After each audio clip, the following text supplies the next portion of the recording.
트럼프 아저씨랑 같이. 네, 바로 옆 블럭에서 한 번도 DC에서 태어났다는 사람을 본 적이 없어요. 영어를 공부를 할 때 특히 모국어가 아닌 사람들은 좋은 틈새 시장입니다.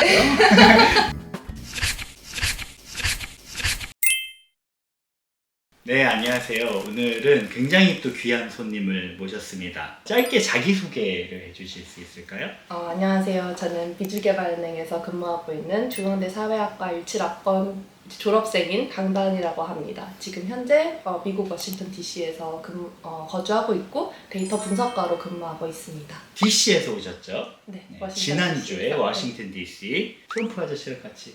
네, 바로 옆 블럭에서 옆 지금, 블럭에서 근무를 하고 있습니다. 그렇군요. 아주 좋은 도시에 계시고, 제가 이제 대학교 때부터 계속 잘 봐왔고요. 갓생을 살아온 걸로 알고 있는데, 네.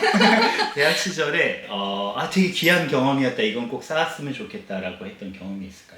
갓생까지는 아니었고 이제 욕심이 좀 많고 하고 싶은 일들이 많아서 이것저것 좀 바쁘게 살기는 했었는데요. 교환학생도 다녀왔었고 저는 네덜란드에 있는 레이든 유니버시티 다녀왔었는데 그때 처음으로 유럽에 이제 실제로 살아본 경험은 처음이었고, 교환학생을 준비하는 과정에 있어서도 영어 공부를 한다거나 준비를 하는 과정에서 좀 되게 많이 도움이 됐었던 것 같고요. 저는 또 데이터 분석가로 이제 현재 근무를 하고 있는데, 저는 1년 휴학을 하고 그 데이걸즈라는 이제 과학기술부에서 이제 하는 데이터 부트캠프도 참여를 했었습니다. 이제 그 기간 동안 이제 통계라던가 뭐 데이터 분석 툴, 프로그래밍 언어 이런 것들을 좀 배웠었는데, 이제 그때 배웠던 툴들이 현재까지 이제 근무하는 데 있어서 크게 도움이 되고 있고요.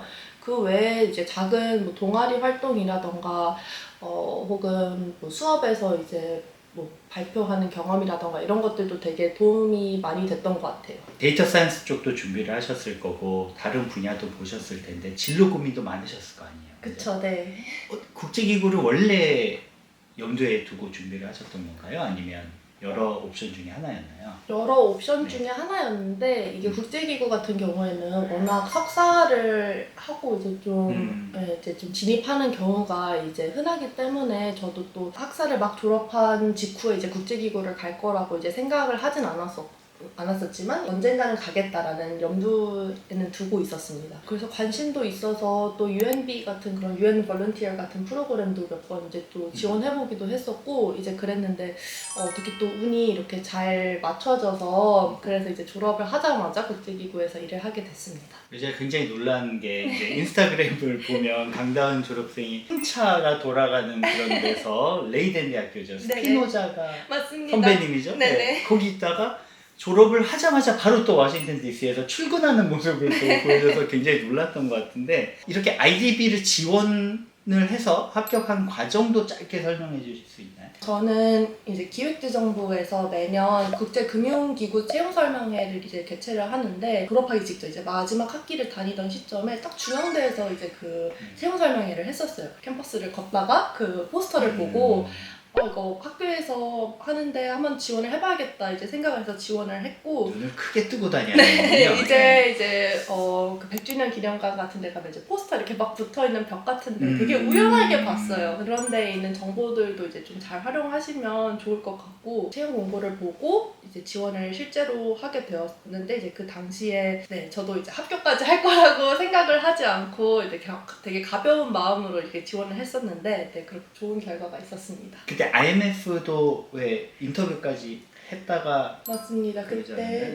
그때 이 채용 설명회에서 총 3가지 포지션에 이제 지원을 할 수가 있는데, 제가 그 당시 IDB에 2군데 하고, 그리고 IMF에 이제 Research Assistant Program 이렇게 하나를 지원을 했었는데, 현재 지금 일하고 있는 포지션에서는 최종 합격을 했고, 이제 Research Assistant Program에서는 이제 IMF에서 하는 프로그램은 1차 면접 합격하고 이제 2차 면접을 봐야 하는 시점이었는데, IMF 같은 경우에는 탤런트 풀에 있는 그 사람들을 보고 각 팀에서 이제 개별적으로 이제 연락이 오는 그런 구조인데, 근데 이제 그 당시에 이제 데이터 사이언티스트를 이제 채용하는 그런 포지션이 없어서 이제 2차 면접이 연락이 안 오더라고요. 그래서 그렇게 됐었습니다.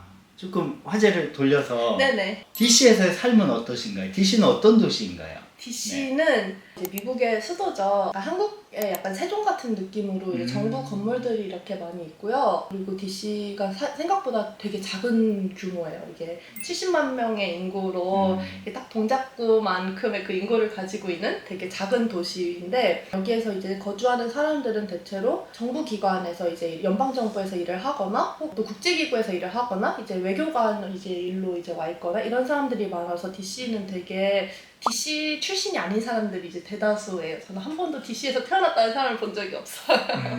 그래서 이제 다들 그렇게 다양한 국가 그리고 다양한 미국 안에서도 여러 지역에서 이렇게 오다 보니까 다양한 문화와 그런 언어와 이런 것들이 섞이는 그런 독특한 장소라고 생각이 됩니다. 오히려 모두가 다른 배경을 가지고 흘러들어오다 보니까 다은 쌤 같은 경우에는 더 쉽게 또 정착할 수 있었겠네요. 그리고 DC는 다들 이제 일로 한 몇 년 동안만 이제 지내다가 이제 다들 이사를 좀 가는 그런 곳이어서 네. 이게 다들 오래 머물지는 않고 다들 단기로 한 2, 3년, 뭐 길면 5년 정도까지만 있다 보니까 다들 이렇게 친구만 새롭게 만들고 그리고 새로운 이 DC라는 곳에 적응하기에는 되게 좋은 곳이라고 생각이 역설적으로 되더라고요. 하긴 트럼프 아저씨도 그렇고 그 행정부도 이제 곧 떠날 거니까요. 그쵸. 한 3년 이제 있으면. 트럼프조차 이제 3년 뒤면 떠나는 사람이니 네, 그렇군요. 그렇습니다. 제가 이제 영어를 어떻게 하면 잘할까라는 네네. 그 유튜브를 하나 찍었었는데 제 철학은 남미 친구들이 굉장히 한국 사람들이랑 영어 공부하기 좋다. 문법은 좀 약하면서 말을 굉장히 자유롭게 많이 한다. 뭐 이렇게 많이 느꼈었거든요. 어떠셨나요? 남미 분들을 많이 만나죠? 네, 저 이제 회사 같은 경우에 이제 한 80% 90%는 이제 중남미 출신의 이제 사람들이다 보니 일상적으로 만나는 사람들은 대부분 중남미 사람들이 많고요. 근데 말씀하신 것처럼 이게 막힘이 없습니다. 이게 영어를 할 때 이게 한국 사람들은 이게 영어에 자신이 없다고 하면 약간 멈춰서 이렇게 문장을 번역을 하고 머리로 막 생각을 하고. 네, 그러고 이제 얘기를 하는데 이제 이 친구들은 멈춤 없이 이렇게 말이 틀리더라도 혹은 스페인어와 섞어서 하더라도 끊임없이 이렇게 말을 하는데 맞아. 근데, 섞어서라도 해야 돼요. 네, 근데 이렇게 얘기를 하다 보면은 그 친구들이 말하는 그 속도에 이제 맞춰서 또 저도 답변을 해야 되잖아요. 그러다 보면 이렇게 또 맞춰서 얘기하고 그러면 확실히 영어 실력에도 도움이 되는 것 같고요. 영어를 공부를 할 때 특히 모국어가 아닌 사람들은 이렇게 틀릴 거라는 생각을 하고 이렇게 멈추기보다는 그냥 뭐든지 이렇게 내뱉고 이제 그 다음에 이게 이렇게 얘기하면 안 되는구나 약간 그렇게 좀 뒤에 수정하는 편이 오히려 좀 영어 공부를 하는 데 도움이 된다고 저도 생각을 합니다. 강다은 학생일 네네. 때 네. 이제 수업 때 그렇게 멈칫하지 않고 바로 손 들고 질문하는 스타일은 아니었잖아요. 그쵸. 그죠? 저도 이제 손을 네. 많이 드는 편은 아니고 조용히 이제 듣던 학생이었는데 네, 이제 네. 바뀌었군요. 그쵸. 가서. 이제 많이 바뀌었죠. 국제기구를 준비하는 한국에 있는 그런 청년들이 많잖아요.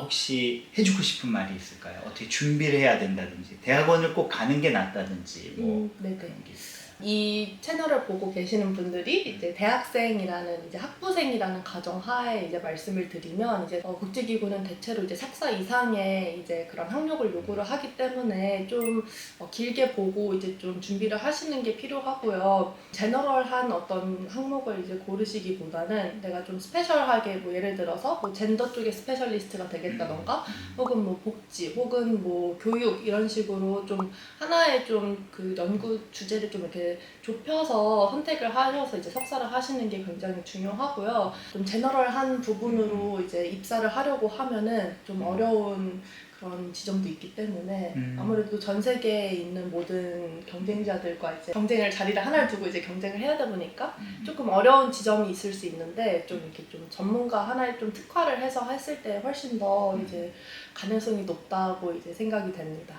또는 데이터 사이언스로 특화하든지. 네, 데이터 사이언스도 좋은 포지션이긴 하죠. 네. 많이 뽑고 그리고 아직도 수요가 이제 있고 하지만 그거에 관해서 이제 국제기구에서 데이터를 하는 사람이 아직까지도 많지 않아서 좋은 틈새 시장입니다. 너무 좋습니다. 네.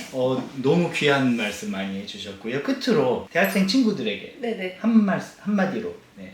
국제기구를 꿈꾸는 사람들이 많이 하는 실수가 국제기구 입사가 이제 꿈이 되는 경우가 있어요. 그래서 이제 국제기구에 일을 하기 위해서 그러면은 내가 뭘 하면 좋을까 이런 생각들을 많이 하는데 음.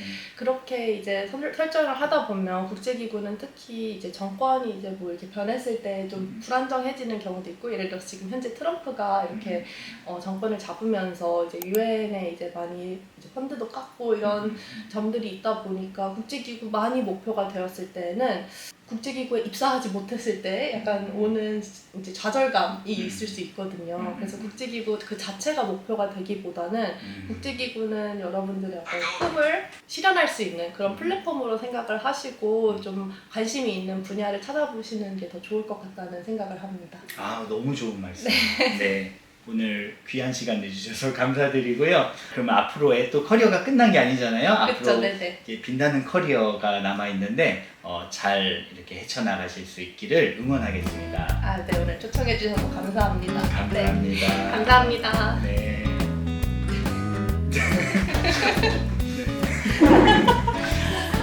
아니요, 괜찮아요. 전혀 아닙니다.